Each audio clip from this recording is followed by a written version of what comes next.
Okay, welcome everyone. आज हम करने वाले हैं वर्चुअल मेमोरी। और वर्चुअल मेमोरी जो मैं आपको पिछले 2 लेक्चर करवा चुका हूँ, ये आप देखोगे कि वर्चुअल मेमोरी जो है उन्हीं दो का एक कॉम्बिनेशन है। तो आज हम क्या पढ़ेंगे, वर्चुअल मेमोरी पढ़ेंगे और थोड़ा सा इसके बारे में देखेंगे कि पेज रिप्लेसमेंट क्या होती है और पेज रिप्लेसमेंट के कौन कौन से एल्गोरिदम जो है हमारे पास अवेलेबल है। तो अगर आपने लास्ट के 2 लेक्चर मेरे देखे होंगे तो मैंने उस 2 लेक्चरों में आपको बताया था, एक एक लेक्चर में मैंने आपको बताया था स्कीम पेजिंग और दूसरे लेक्चर में मैंने आपको बताया था स्वैपिंग। तो वर्चुअल मेमोरी क्या है? वर्चुअल मेमोरी जो है इन दोनों को जब आप कंबाइंड कर देते हैं तो उसी को हम वर्चुअल मेमोरी कहते हैं। यानी कि एक ऐसा सिस्टम जहाँ पे आपके पास मेमोरी जो है पेजेस में मैनेज की जाती है, आपके पास एक virtual memory logical memory space रहता है। तो जब आप उस पेजिंग स्कीम को स्वैपिंग स्कीम के साथ जोड़ देते हो तो उसको हम क्या कहते हैं? उसको हम कहते हैं वर्चुअल मेमोरी। तो ये वर्चुअल मेमोरी स्कीम जो है ये क्या करती है, ये आपको अलाउ करती है कि प्रोसेस को पार्शली वो मेन मेमोरी पे रख के एग्जीक्यूट कर सकती है। तो जनरली जब आपके पास जो प्रोसेस रहती है, जब वो पार्शली मेमोरी में रहती है, अगर वो कोई ऐसे पेज को रिक्वेस्ट करती है जो मेन मेमोरी पे नहीं है, तभी उसको मेन मेमोरी पे लाया जाता है। तो ऐसी सिचुएशन को हम क्या कहते हैं? ऐसी सिचुएशन को हम डिमांड पेजिंग कहते हैं। तो डिमांड पेजिंग का मतलब क्या है? डिमांड पेजिंग का मतलब ये है कि जब तक पेज की डिमांड नहीं की जाएगी तब तक हम उस पेज को सेकेंडरी स्टोरेज से प्राइमरी स्टोरेज में नहीं लाएंगे। तो कहने का मतलब है, जब पेज फॉल्ट होगा उसी वक्त हम उस पेज को मेन मेमोरी पे लाएंगे, और मेन मेमोरी पे जब हम लाएंगे तो हम किसी पेज से उसको रिप्लेस कर देंगे। तो डिमांड पेजिंग का मतलब ये है कि जब तक आपका पेज डिमांड नहीं किया जा रहा है तब तक आपने उसको सेकेंडरी स्टोरेज से मेन मेमोरी पे नहीं लाना है।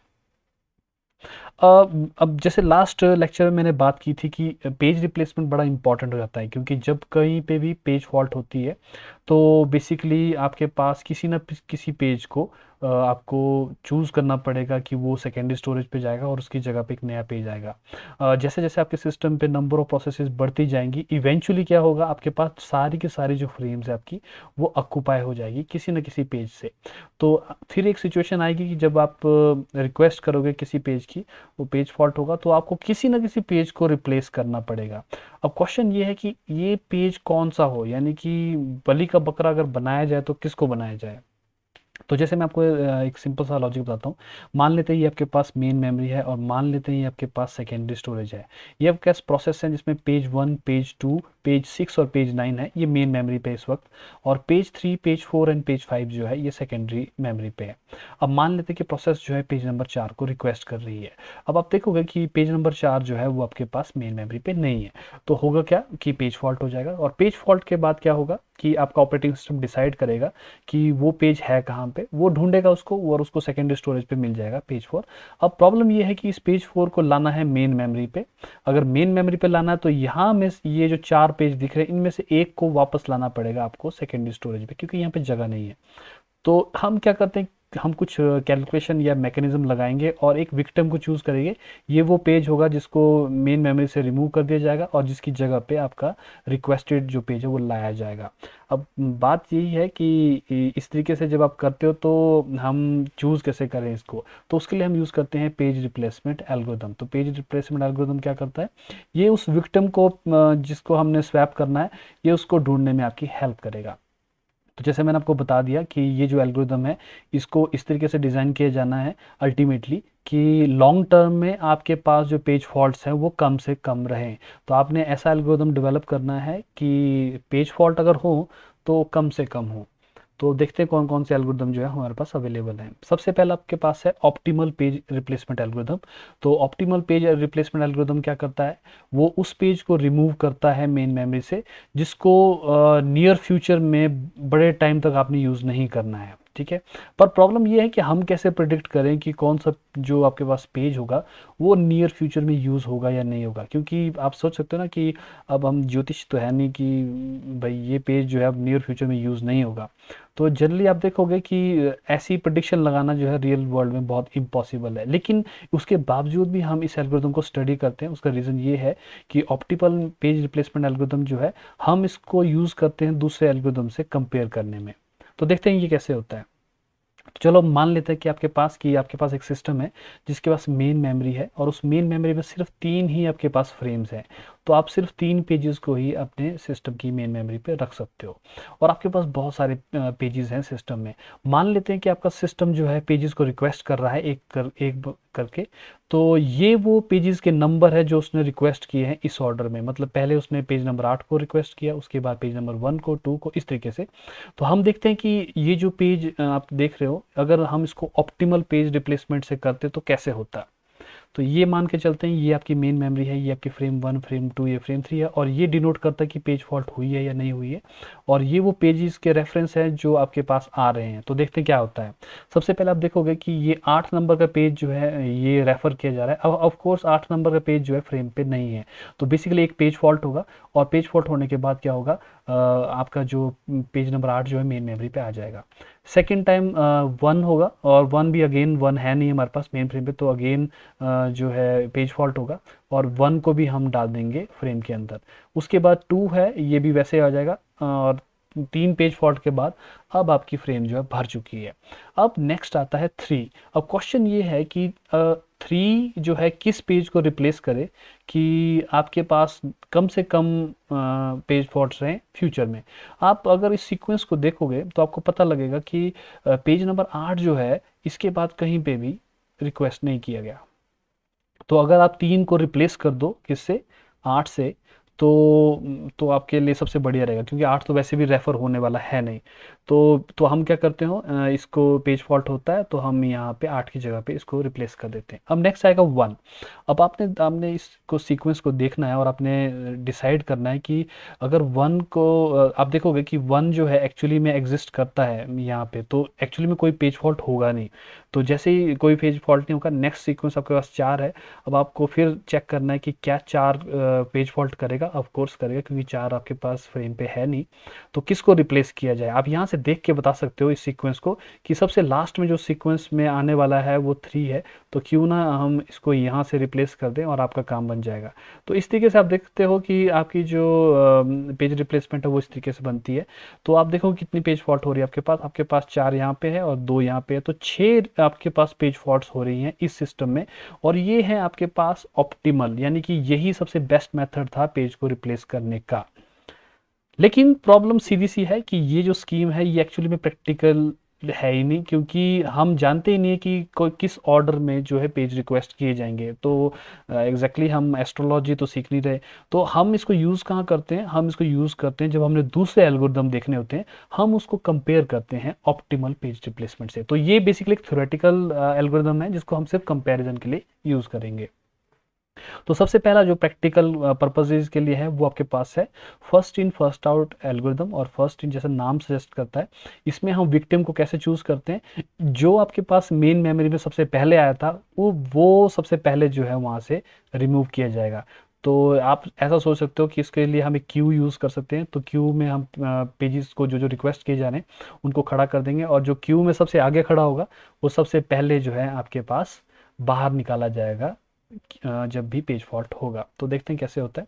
अगेन वही वाला एग्जांपल मैंने लिया है जो पिछला था। तो अब देखोगे कि सबसे पहले आपके पास 8 है, फिर उसके बाद 1 है, और उसके बाद 2 है। तो आप देखोगे कि जो सीक्वेंस है आपके पास फ्रेम्स का वो कैसा है, 8 इस वक्त सबसे आगे है फ्रेम में, ठीक है। तो अब जब 3 आएगा तो ये कहाँ जाएगा, ये क्यू में सबसे लास्ट पे जाएगा, और इसको हम रिमूव कर देंगे। इसको हम रिमूव इसलिए कर देंगे क्योंकि ये क्यू में सबसे पहले आया था। तो फर्स्ट कम फर्स्ट सर्व, इस तरीके से हम उसको बाहर निकालने वाले हैं। तो आप देखोगे कि हमने इसको निकाल दिया। अब आपके पास सीक्वेंस 1 2 3 है। नेक्स्ट में कोई पेज फॉल्ट नहीं हुआ। नेक्स्ट में आप देखोगे कि 1 रिमूव कर दिया गया क्योंकि वो सबसे आगे था, 4 आ गया है। अब नेक्स्ट में एक और पेज फॉल्ट हो गया। अगेन आप देखोगे कि जो फ्रंट वाला था उसको रिमूव किया गया, और नेक्स्ट में एक और पेज फॉल्ट हो गया, और उसके बाद नेक्स्ट में एक और पेज फॉल्ट हो गया। तो आप देख सकते हो यहाँ पे कितने आपके पास पेज फॉल्ट हुए हैं, आपके पास 8 पेज फॉल्ट हुए हैं। ऑप्टिमल में 6 हुए थे। तो आप देख सकते हो कि इस वाले एल्गोरिथम में 8 हुए हैं, उसमें 6 हुए हैं। तो आप देख सकते हो कि ये थोड़ा सा लैग कर रहा है as compare to optimal page replacement algorithm. तो एडवांटेज क्या है इस एल्गोरिदम की, सबसे पहले एडवांटेज ये है कि इसको इंप्लीमेंट करना सबसे आसान है। आपको सिर्फ एक क्यू चाहिए और कोई बड़ी कैलकुलेशन करने की जरूरत नहीं कि किस पेज को आपको रिमूव करना है, और बहुत ही कम मेमोरी की रिक्वायरमेंट रहती है, ये सबसे बड़ी एडवांटेज है। तो अगर आप ऐसे सिस्टम को जहाँ पे आपके पास ज़्यादा आप कोई कॉम्प्लिकेटेड सिस्टम बनाना नहीं चाहते हो, तो वहाँ पे आप इसको यूज़ कर सकते हो। इसकी एक डिसएडवांटेज है, और उस डिसएडवांटेज को हम कहते हैं ब्लेडीज अनॉमली। तो इस ब्लेडीज अनॉमली के बारे में मैं आपको थोड़ा सा बताता हूँ। ये बड़ी इंटरेस्टिंग सा जो आप देख सकते हो साइड इफेक्ट है, जो आप ऑब्जर्व करते हो। तो ब्लेड इज़ अनॉमली है क्या? आप सोचोगे कि जो मेन मेमोरी, अगर अगर हम मेन मेमोरी को बड़ा कर दें, तो आप एक्सपेक्ट करोगे कि पेज फॉल्ट जो है कम हो जाएंगे। रीज़न ये है कि आप ज़्यादा से ज़्यादा पेजेस को मेन मेमोरी पर रख सकते हैं। लेकिन आप देखोगे कि जो ये फर्स्ट इन फर्स्ट एल्गोरिदम है, आउट एल्गोरिदम है, ये कई बार इसमें नंबर ऑफ पेज फॉल्ट जो है बढ़ जाते हैं अगर आप मेमोरी को बढ़ा रहे होते हो, जैसा कि जो कि होना नहीं चाहिए जनरली। क्योंकि जितनी ज़्यादा मेमोरी आपके पास होगी, उतनी ज़्यादा पेजेस को आप रख सकते हो मेमोरी पे, और उतने ही कम पेज फॉल्ट होने के चांसेस होंगे। तो इसको देखते हैं ज़रा हम। जैसे ये एक सीक्वेंस बताया हुआ है, केयरफुली क्राफ्ट किया हुआ, तो आप देख सकते हो यहाँ पे आपके पास 3 फ्रेम्स है, और ये जो 3 फ्रेम्स हैं, ये आपके पास वो सीक्वेंस है पेजेस का जिसको रिक्वेस्ट किया गया है। यहाँ पे आपके नंबर ऑफ पेज फॉल्ट जो है वो 9 है, ठीक है। अब मैं क्या करूँगा, मैं नंबर ऑफ फ्रेम बढ़ा दूंगा, 3 फ्रेम से है ना 4 फ्रेम कर दूंगा। तो आप एक्सपेक्ट करते हो कि ज़्यादा मेमोरी होने की वजह से आपके पास पेज फॉल्ट जो है वो घट जाएंगी। लेकिन उसी सीक्वेंस के लिए आप देख सकते हो कि पेज फॉल्ट जो है वो एक्चुअली में बढ़ गई है, 9 से 10 हो गई है। इस अनोमली को हम क्या कहते हैं, इस अनोमली को हम कहते हैं ब्लेडीज अनोमली। लेकिन आपने एक बात याद रखनी है कि ये जो ब्लेडीज अनोमली जो है ये बहुत रेयर होती है, और बहुत ही अनफॉर्चुनेट सीक्वेंस ऑफ रेफरेंसेस होगा जो कि ब्लेडीज अनोमली को क्रिएट कर सकता है।